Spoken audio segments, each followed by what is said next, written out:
Perfect. All right. So we'll get started here. And Kirsten, anyone else who joins a little later on, you'll invite them in. Awesome. Okay. Well, good morning.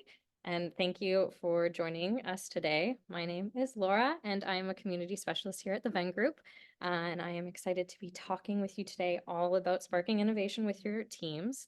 So in this session, I do invite you to not just listen, but actively participate. So just feel free to utilize the chat and express yourself with the reaction buttons at your disposal.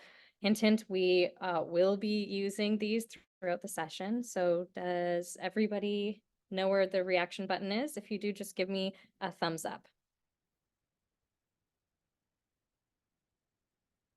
Perfect. Okay. So we will have a 10-minute Q&A waiting for us at the end. So any questions you have, just make sure that you write them down and we can come back to those at the end there. So throughout today's session, we will be diving into the heart of how we can breathe new life into seemingly stagnant moments.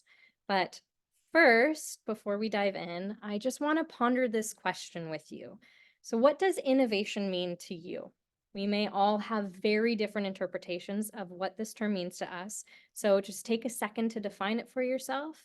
And then once you have, just post it in the chat.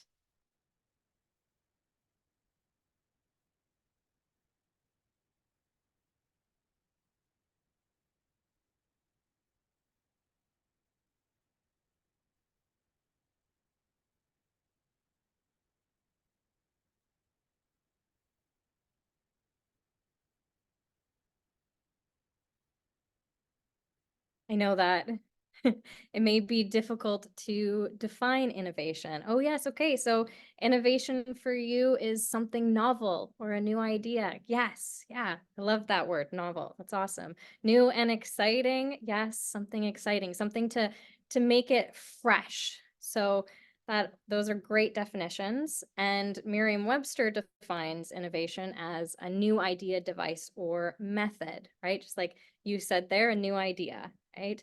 But innovation, it is a new idea, but it doesn't have to be a big idea.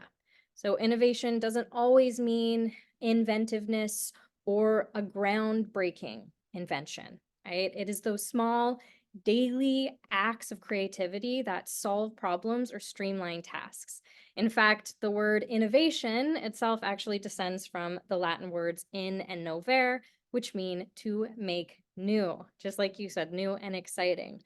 So examples of taking something readily available and making it new are streamlining processes, like finding a more efficient way to organize your inbox, or implementing staff training by upskilling or reskilling to stay current, right? We want to know what other people are doing and what is working for them. Or does your office feel maybe a bit disconnected or siloed? You can cultivate spaces by maybe changing up that floor plan to freshen it up or create a designated collaboration space. Then there's automation, which I think we've all heard before, right? To remove that mundane manual work and make room for creativity. And then lastly, you can shake things up, right? Maybe your meetings are at 11 a.m. and people are getting a little antsy or hungry for lunch. So maybe trying a different time might work. Or asking yourself, where are you finding your clients? Maybe there's new avenues, places, or events that you can look into to find new clients, right?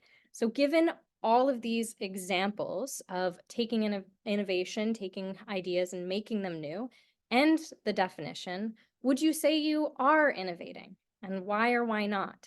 I want you to keep this question in mind as we continue through today's session and just reflect on it internally, because we will be touching back on this a little later on. And if you find that the answer to this is not much innovation is happening, which is why you might actually be here, you are not alone, I promise you. So, what exactly could be stopping you from innovating?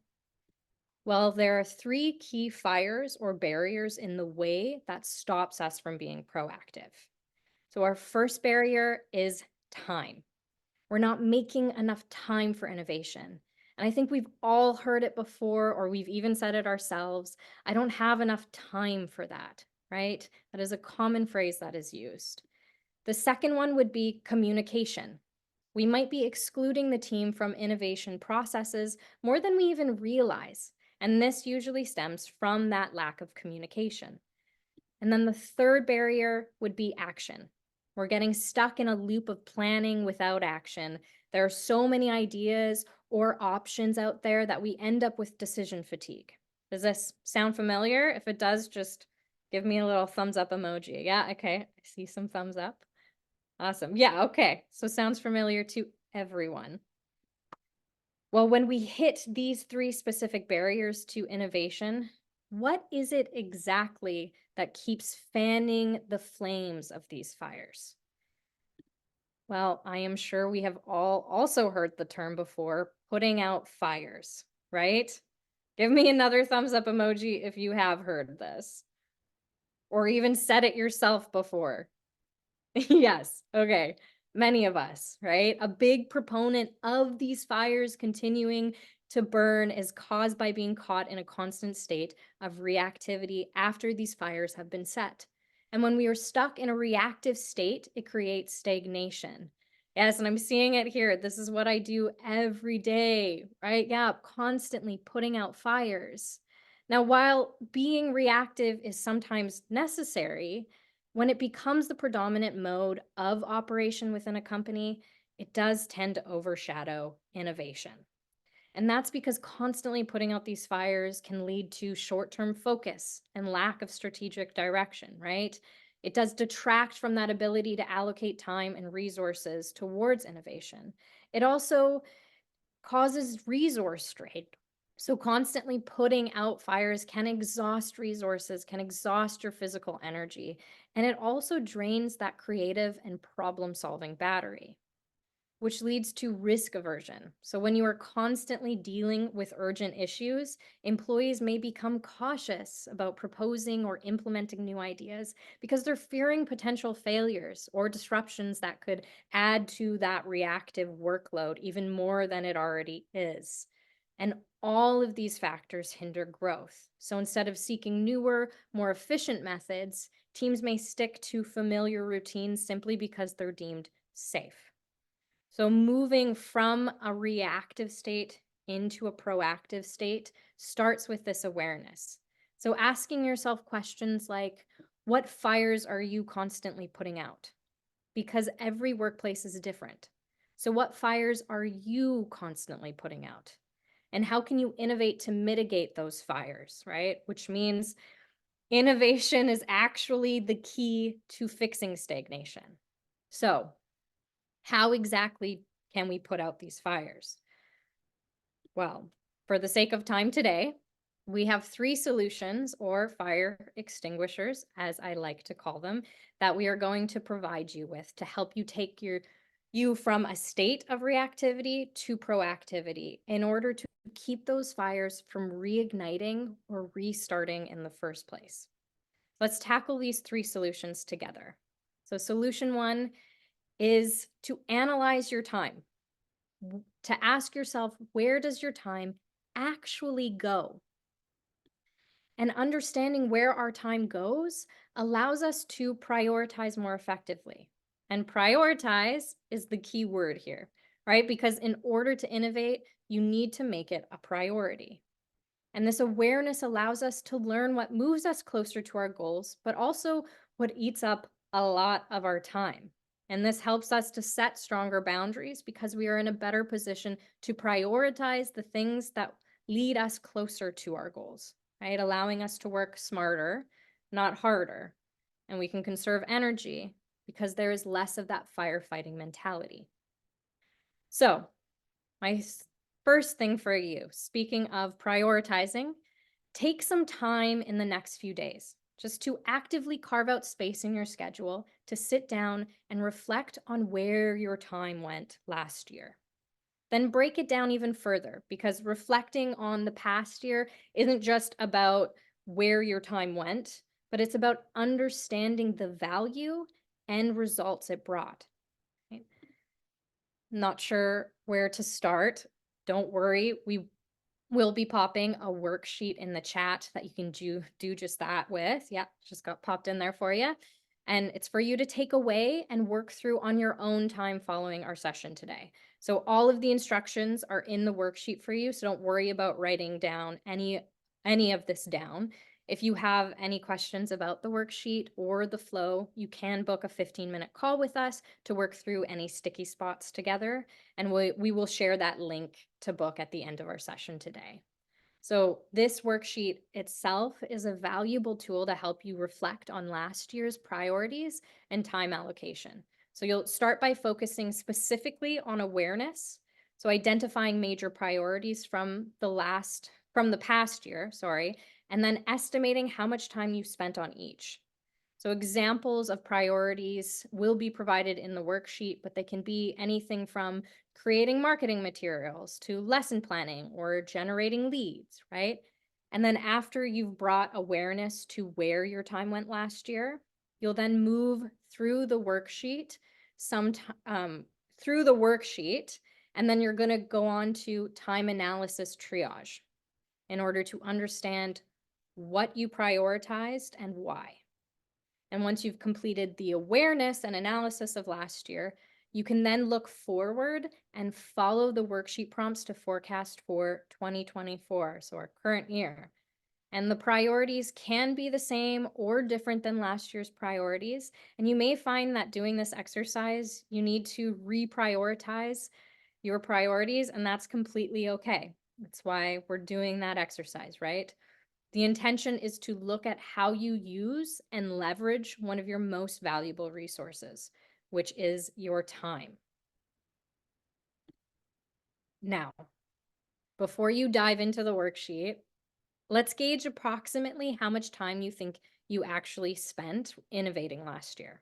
So just take a look at this little scale here and add the emoji to the chat that closely resembles your approximation.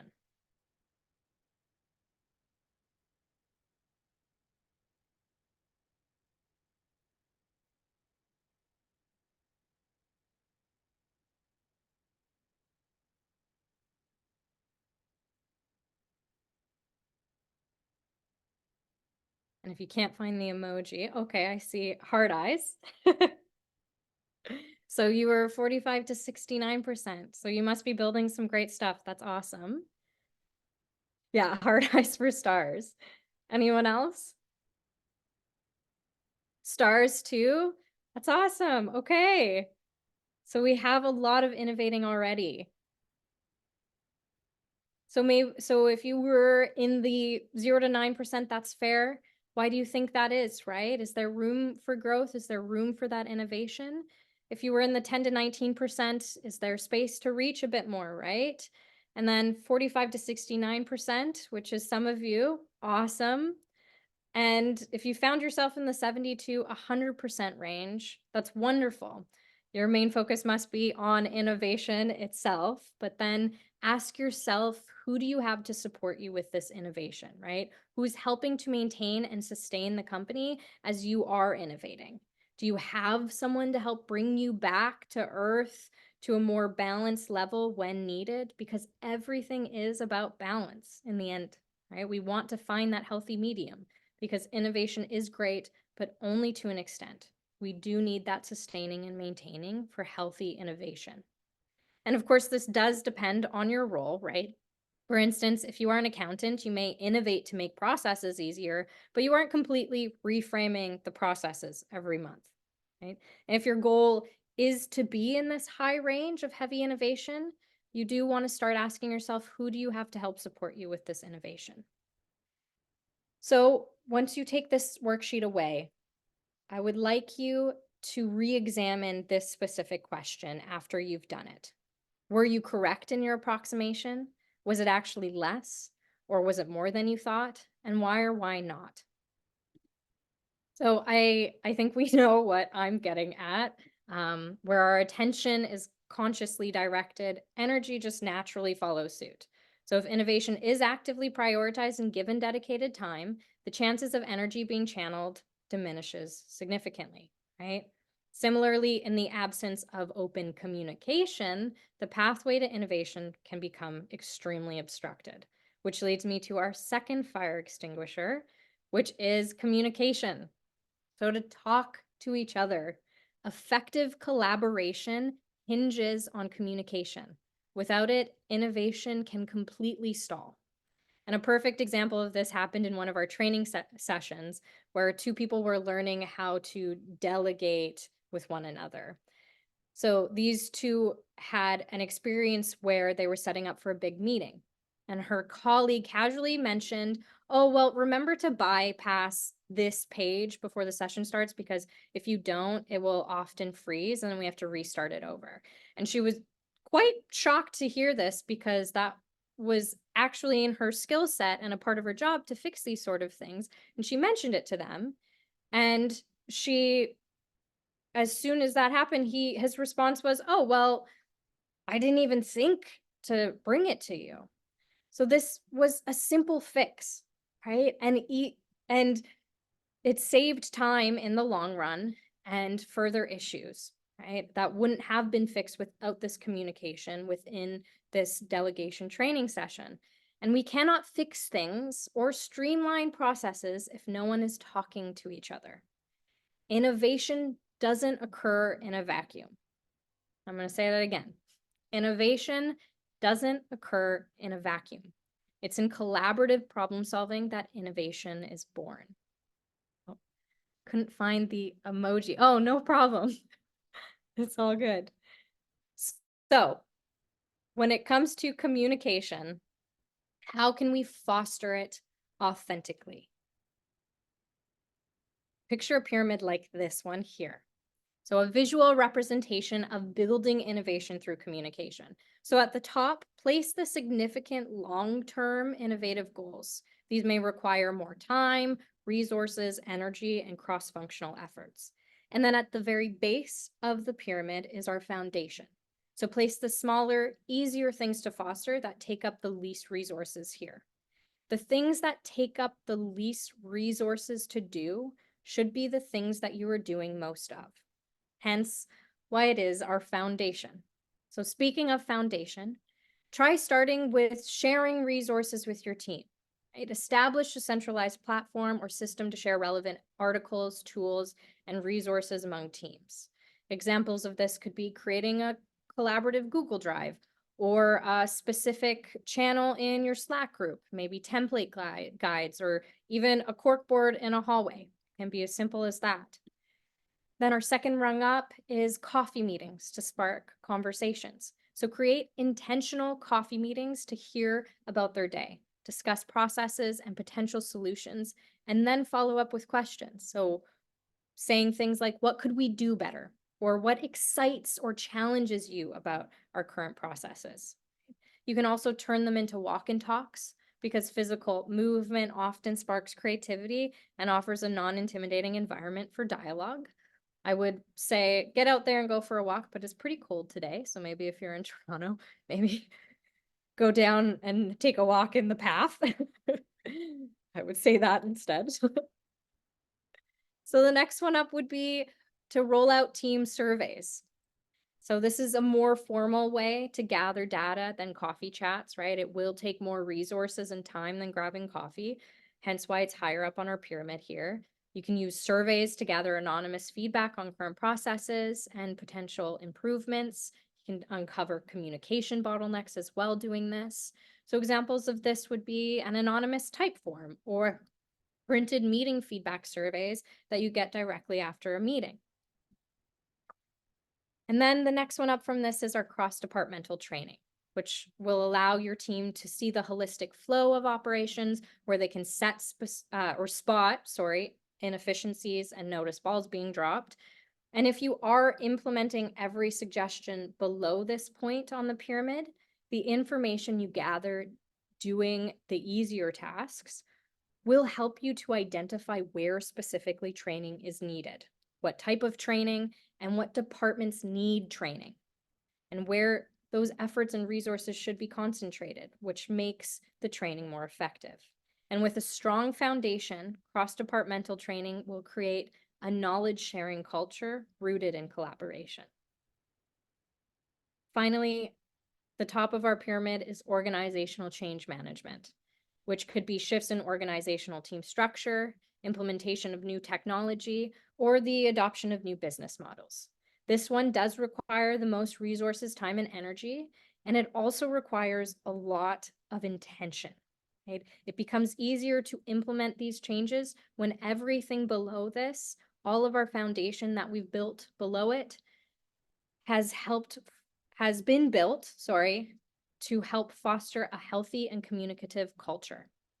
Now, I should also state that change management should only occur if all the other foundational items on the pyramid have indicated that this is required.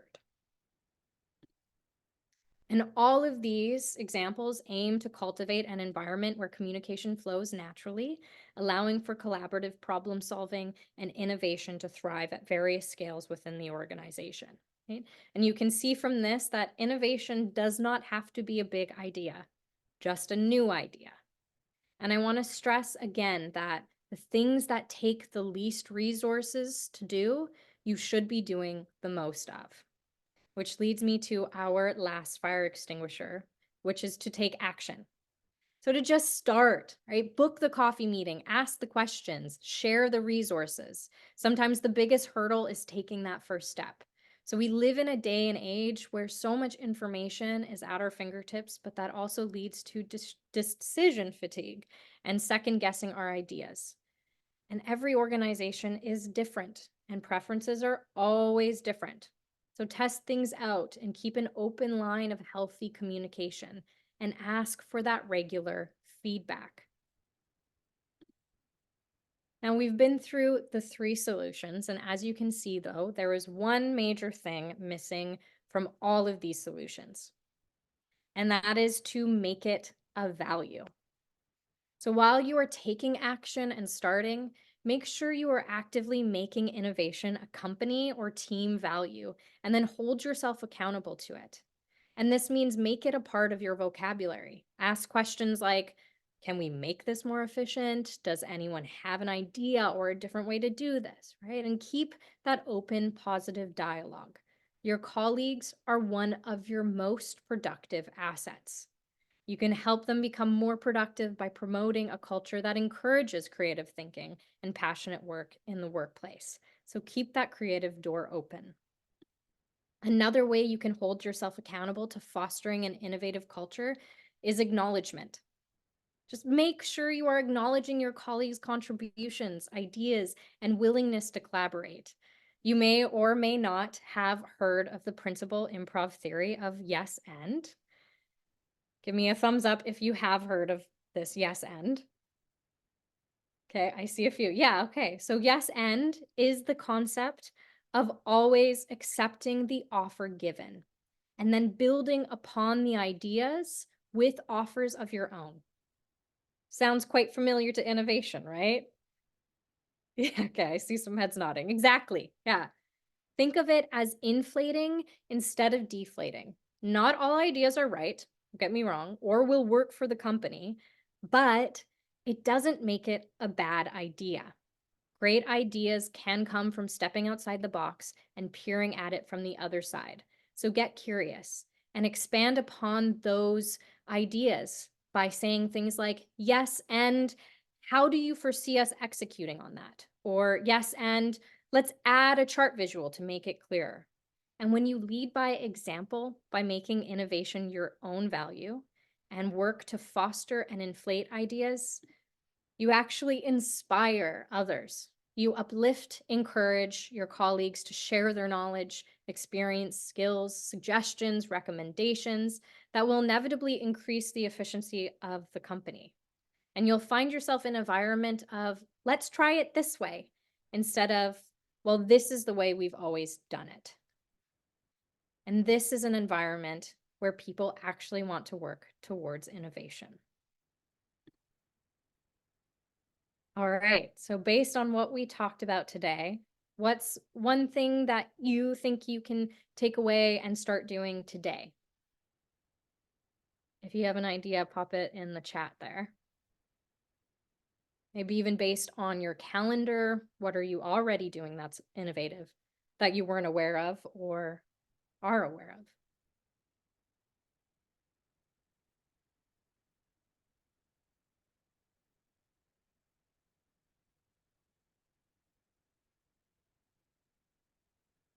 even a key takeaway?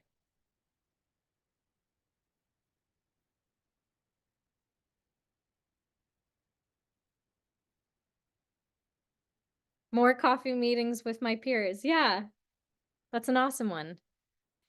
Where did my time go last year? Yeah, right? That's a huge one. My team and I are already communicating, but I feel like we need to be able to work on action items. That's huge. Working on action items. And how, any way you feel like you can do that with what we talked about today?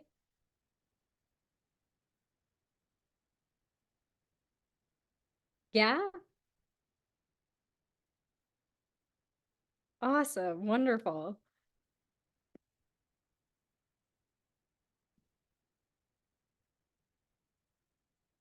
All right. Well, thank you all for being here today. Does anybody have any questions at all?